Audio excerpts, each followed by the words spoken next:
بسم اللہ الرحمن الرحیم. لیکن ہوتا ہے. اب میں آپ کے سامنے ایک سوال رکھتا ہوں اور میرا کام یہی ہوتا ہے کہ میں مجلس میں سوال کو لوگوں کے ذہنوں میں ڈالوں، اور یہ بھی میں آپ کی خدمت میں عرض کروں، یہ بھی انداز ہونی چاہیے، یہ انداز بھی اہل بیت کا. وہ لوگوں کے سامنے ایسی گفتگو فرماتے تھے جس سے لوگوں کے ذہنوں میں مزید ترقی کا امکان ہے. اگر کوئی شخص 10 کی سطح پر ان کی محفل میں آتا تھا نا تو 10 کی سطح پہ واپس نہیں جاتا تھا، لینے والا ہوگا تو 50 پہ جائے گا، کم از کم بڑھ کے جائے گا. ہماری اکثر مجالس میں ایسا نہیں ہوتا.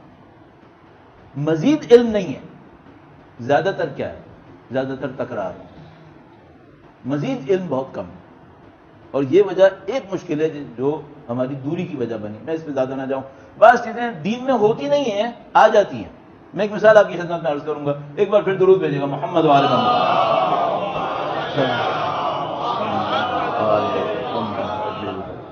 یہ مجلس منعقد ہوئی ہے ایک مرحوم کے اثار ثواب کے لیے. ان کا نام میں نے ابھی آپ کی خدمت میں لیا.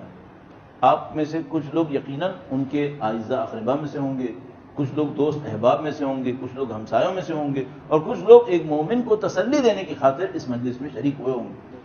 اچھا فرض فرمائیے اگر کوئی شخص یہاں پر ایسا ہو جس کو اس مومن سے کوئی تعلق نہ رہا ہو،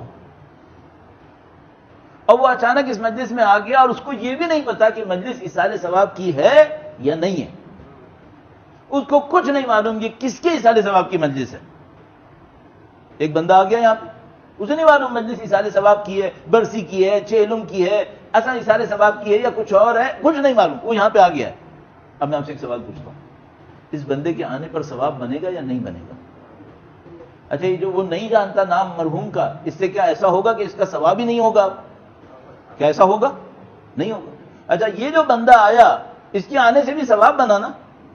اچھا اب اس کو پتا ہے کہ مجلس کس کے ایصال ثواب کے لیے؟ نہیں. تو اس کا جو ثواب ہے وہ مرحوم تک پہنچے گا یا نہیں پہنچے گا؟ کون پہنچائے گا؟ فرشتے پہنچائیں گے، خدا کا نظام پہنچائے گا. اچھا اس کے ذہن میں ہے کہ نام کس کا ہے، مرحوم کا نام کیا ہے؟ نہیں. تو کیا فرشتے کنفیوز ہو جائیں گے کہ اب آڈٹ کس کے نام پہ کریں، کریڈٹ کس کے نام پہ دیں؟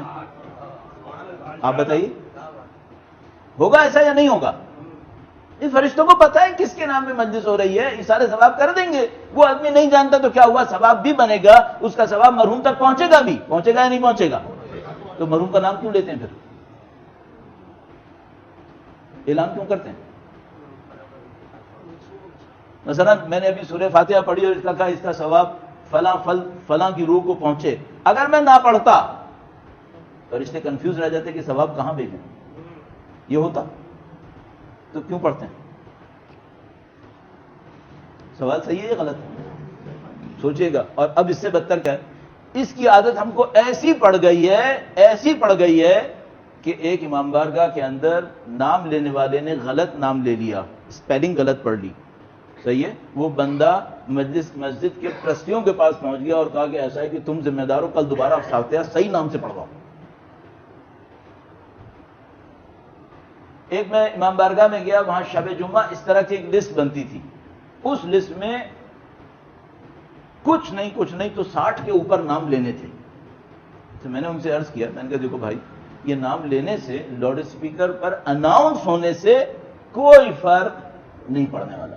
فرشتے زیادہ ثواب دیں گے لاؤڈ اسپیکر پہ اناؤنس ہونے سے؟ نہیں. شاید بلکہ ریاکاری نہ ہو جائے. نہیں بھی ہوئی ریاکاری تو اعلان کرنے یا نہ کرنے سے کوئی فرق نہیں پڑے گا. میں نے وہ پیپر ہاتھ میں لیا، میں نے ان سے کہا اے لوگوں اس پہ لوگوں کے نام لکھے ہوئے ہیں، اس کا ثواب جو اب آپ فاتحہ پڑھو خدا اس کا ثواب ان مرحومین تک ایصال فرمائے گا انشاءاللہ. کوئی کمی کوتاہی ہوئی اس میں؟ وہ ٹرسٹیز میرے سامنے آ گئے، کہا مولانا ہم نے ہر فاتحہ پہ 200 روپے لیے تھے، وہ واپس دینے پڑیں گے ہمیں. یہ دین ہے؟ ایک امام بارگاہ میں نہیں ہو رہا، ایک مسجد میں نہیں ہو رہا، میں آپ کو لسٹ دے دوں گا 10 میں یہی ہو رہا ہے. یہ دین ہے؟ یہ ہم کر رہے ہیں. اور اگر کوئی ہم پر اعتراض کرے کہ بھائی یہ تم صحیح نہیں کر رہے، یہ دین کا حصہ نہیں ہے، کل 25 لوگوں کو جواب دینا پڑے گا مولانا یہ کہا کیوں؟ جو دین نہیں ہے اسے دین کیوں بناتے؟ ہمارا دین بینک نہیں ہے. کہ وہاں پر چند اکاؤنٹنٹ بیٹھے ہوں اور ان کو یہ پتہ نہ چلے کہ کریڈٹ کس کے نام پہ گیا تو ثواب پڑا رہ گیا. یہ خدا کا دین ہے، یہ معنویات ہے، یہاں پہ روحانیات ہیں. آپ نے جو ایک فاتحہ پڑھی ہے اللہ جانتا ہے اس کا ثواب کتنوں کو دینا ہے. اب اس کی ایک اور مثال، ایک جناب کسی نے کہا مولانا ایک فاتحہ پڑھوائیے گا. میں نے فاتحہ پڑھوائی. بعد میں میں نے کہا خدا، میں نے لوگوں سے کہا ہے آپ لوگ ان مرحوم کے نام پر فاتحہ پڑھیں اور اس کے ثواب میں علماء، عرفاء، فقہاء، شہداء، اپنے اور میرے مرحومین سب کو شامل فرمائیں. بعد میں آ کر مجھ سے کہتے ہیں مولانا اتنے لوگوں کو آپ نے میری فاتحہ میں شریک کروا دیا. یہ کیا مطلب ہے؟ اس کو دین کی الف بے نہیں آئی ہے، اسے کچھ نہیں پتا. یہ کیا سمجھ رہا ہے؟ یہ سمجھ رہا ہے فاتحہ کا حساب اس کی اپنی دکان کی طرح ہے. یہ دین ہے؟ نہیں، دین نہیں. یہ ہماری ایجاد ہے. ہم لوگوں کو بہت اچھی طرح دیکھنا پڑے گا دین کیا ہے، جو انہوں نے ہمیں سکھایا وہ کیا ہے. بس اس کو ادھر ختم کروں گا. فاتحہ میں جتنے لوگوں کو شریک کریں گے فاتحہ کا ثواب ہر فرد کو اس کے حساب سے زیادہ زیادہ بڑھتا رہے گا، نہ صرف کم نہیں ہوگا بلکہ بڑھے گا.